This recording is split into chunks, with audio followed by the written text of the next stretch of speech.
Saya dengar-dengar dari headset yang saya pakai, ternyata kebanyakan orang yang pakai headset doanya, Allah mempercepat sampai, Allah mempercepat sampai. Dia tidak tahan.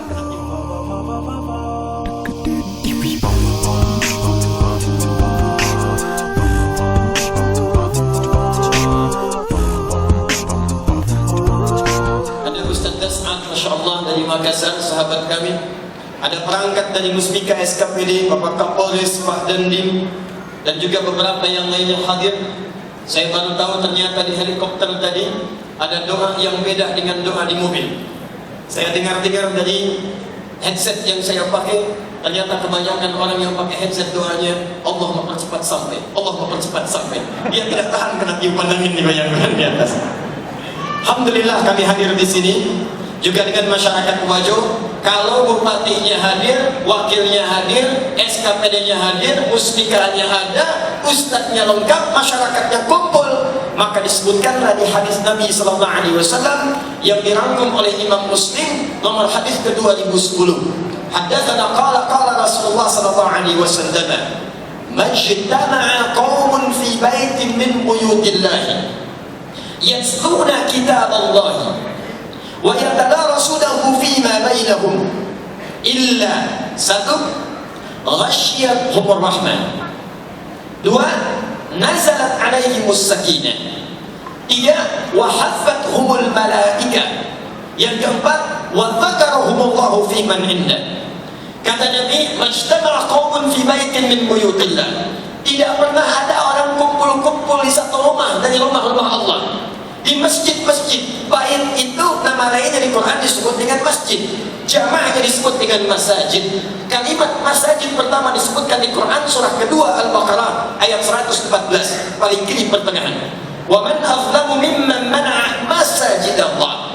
Kalau disebutkan kata Nabi dalam hadis Nabi, tidak pernah orang berkumpul di satu rumah Allah Subhanahu wa taala dengan niat untuk belajar Al-Quran, kemudian membahasnya, mengamalkan isinya, kecuali orang-orang itu tanpa kecuali, siapapun mereka, entah dia bupatikah, entah pedagangkah, entah pengusahakah, entah petanikah, entah siapapun mereka, tua, muda, besar, kecil, laki-laki, perempuan, kata Nabi akan diberikan 4 keistimewaan, 4 kemuliaan yang tidak diberikan kecuali hanya pada orang-orang ini saja.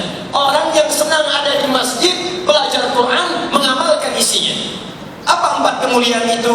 1, fokus, kata Nabi, ghasyiyatuhumur rahmah. Maka selama mereka belajar itu akan dinaungi oleh rahmat-rahmat Allah Subhanahu wa taala. Ingat, ini bukan sembarangan. Rahmat Allah itu kalau sudah disebutkan minimal bentuknya ada 3. 1. Quran surah ke-53 ayat ke-39. Ulang, Quran surah 39 balik ayat ke-53. Az-Zumar ayat 53. Allah sampaikan, "Qul li'ibadiyalladzina asrafu 'ala anfusihim la taqnatu min rahmatillah." Pertama kata Allah, kalau rahmat diturunkan, dinaungkan pada kumpulan-kumpulan seseorang, maka yang pertama adalah ampunan dari semua dosa-dosa yang pernah dikerjakan. Dalam bahasa Arab, kalau orang sudah banyak dosanya, oleh Al-Quran disebut pekerjaannya dikatakan menuju majlis ilmu, rahmat Allah turun kepadanya. Di tengah jalan dia istighfar mengampuni dosa-dosanya. Langkahnya punya pahala datang ke majlis ilmu. Maka disitulah kemudian Nabi bersabda, buka hadis riwayat Ibnu Majah nomor hadis 233 yang meriwayatkan sahabat namanya Abu Darda. Abu Darda itu Pak dulunya pengusaha, dulunya agamanya Kristen, pindah masuk Islam. Begitu masuk Islam, beliau membuka usahanya yang mendekatkan dirinya dengan Allah.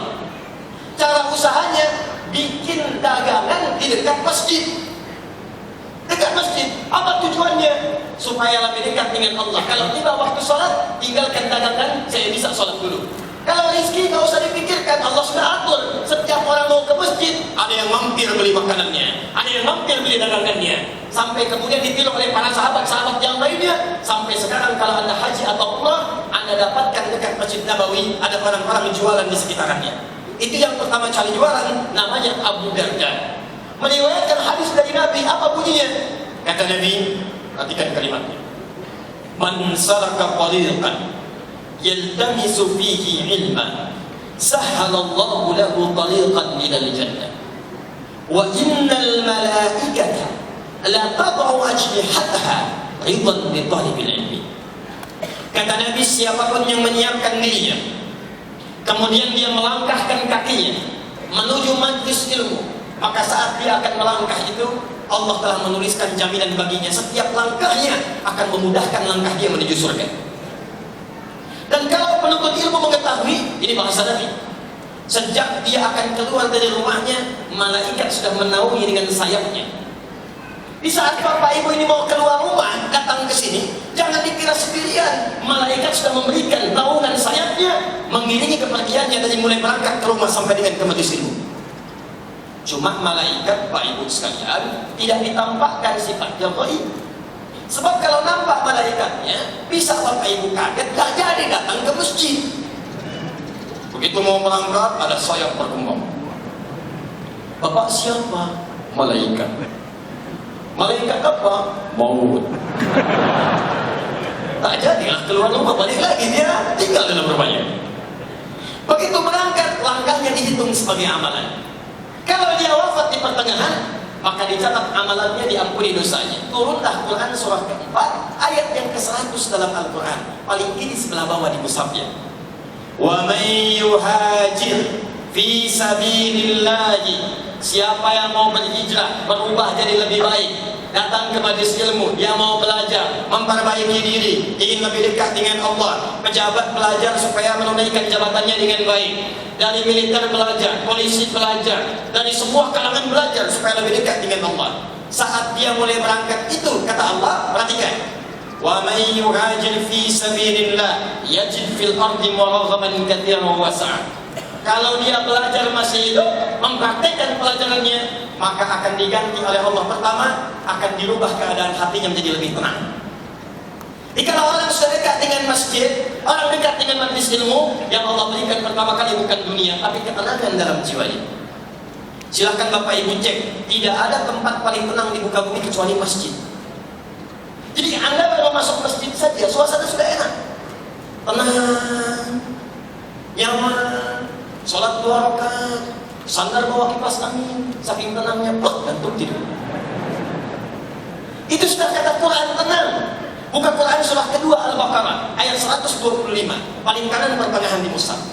Wa idh ja'alna al-baita mathabatan lin-nasi wa amna. Kata Allah, ingat ya, kami telah tetapkan al-bait dan masjid-masjid menjadi tempat pusat bagi ibadah manusia dan tempat yang menenteramkan di muka bumi. Jadi kalau Anda ingin cari ketenangan, datang ke masjid. Datang ke masjid, datang ke masjid. Kami pernah punya jadwal sampai sekarang. Itu setahun sekali kami datang ke Jepang. Alhamdulillah kita bangun masjid di Tokyo bersama teman-teman di sana. Tiba-tiba kedatangan seorang ustadz lokal. Dia cerita, Ustadz, kami ini di wilayah Gunma. Di Jepang itu, setiap 1 tahun rata-rata tingkat bunuh dirinya, saking stresnya, tingkat bunuh dirinya 30.000 orang dalam setahun. Berarti sehari rata-rata 100 orang bunuh diri, bunuh diri, bunuh diri. Saya pernah melewati satu tempat ke daerah perbukitan. Di situ kalau setiap hari Anda lewat situ rata-rata ada 5 orang meninggal. Tiba-tiba beliau menyampaikan, tapi ada yang lebih dahsyat, Ustaz. Satu tempat itu bunuh dirinya lebih dahsyat dibandingkan dengan Jepang. Di tempat itu kalau sudah orang ingin bunuh diri, maka di setiap tempat akan dilakukan. Capek, bunuh diri di jalan. Capek, bunuh diri di pasar. Satu ketika, karena Pemda setempat melihat sudah tidak beraturan orang bunuh diri, akhirnya dibikin lokalisasi tempat khusus bunuh diri. Yang paling unik, jamnya diatur jam 10 sampai dengan jam 2. Jadi kalau Anda datang jam 9 kepagian, datang jam 3 besok lagi. Jam 10 sampai jam 2. Nah, ada yang menarik. Satu kali ada seorang datang kemudian ingin bunuh diri, berpapasan dengan seorang muslim. Ini kisah nyata. Begitu berpapasan ditanya, mau kemana Pak? Bunuh diri. Jam berapa? Jam 12. Oh, sekarang kan masih jam 11 Pak. Mau nggak ikut saya dulu? Saya akan bawa Bapak ke satu tempat yang memberikan ketenangan. Wah, saya takut tadi terlambat. Terlambat bunuh diri.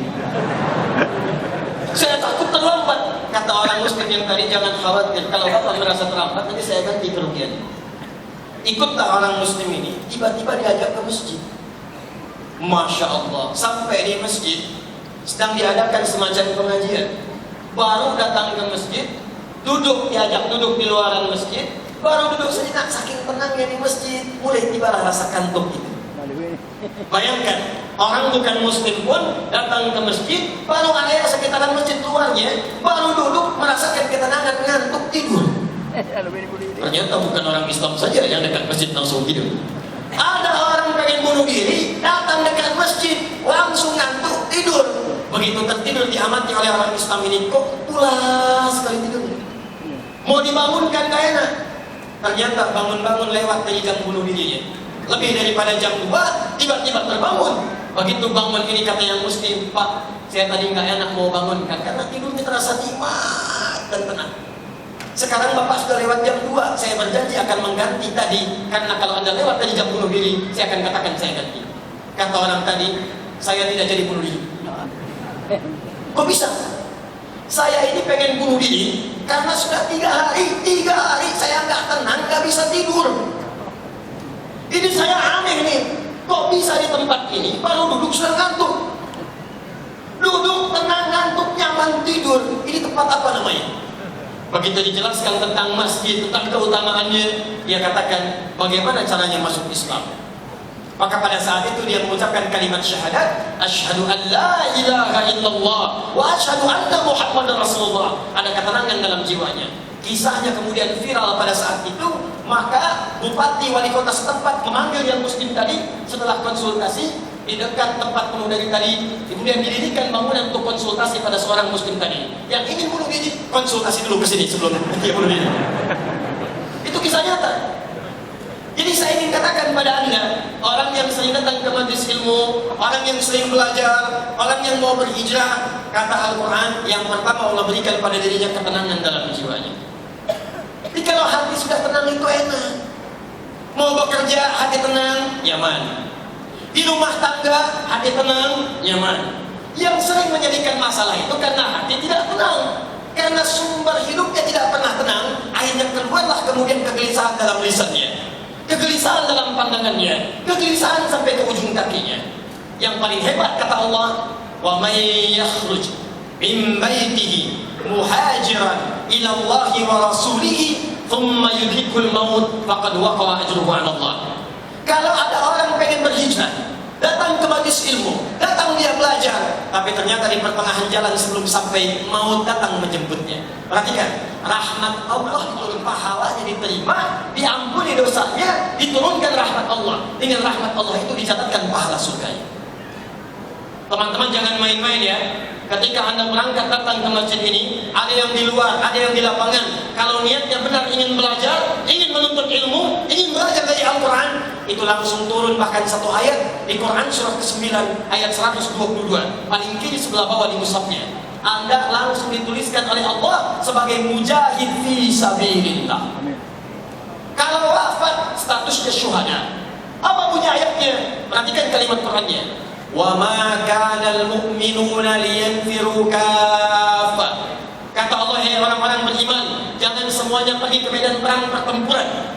Zaman dulu orang semangat untuk bertempur karena medannya waktunya banyak, waktu-waktu peperangan. Banyak keluar jihad. Kata Allah, jangan semua keluar. Mesti ada yang tinggal untuk belajar. Saya akan turunkan satu amalan kata Allah yang kalau dikerjakan maka nilainya sama dengan orang yang berjuang di medan perang. Apa amalan itu? Falaula nafara min kulli firqatin minhum ta'ifatun liyatafaqahu fid din. Kata Allah, maka saya turunkan satu amalan yang kalau dikerjakan nilainya sama dengan mujahid fi sabilillah. Amalan itu adalah tafaqquh fid din. Semua ulama sepakat yang dimaksud tafaqquh fid din, yang dimaksud tafaqquh fid din adalah menghidupkan majelis ilmu untuk belajar nilai-nilai keislaman. Kalau Anda datang ke majelis ilmu, statusnya mujahid. Anda wafat di majelis ilmu, wafat sedang belajar, wafat di jalan, wafat di lapangan, tiba-tiba meninggal, maka statusnya langsung menjadi syuhada. Sekarang saya mau berikan rahasia. Jika seseorang wafat dalam keadaan syuhada, maka di mana tempat surganya? Ternyata Allah sudah menyiapkan satu surga yang hanya dikhususkan bagi para syuhada dan orang-orang terbaik. Surga apa itu? Ada apa di dalamnya?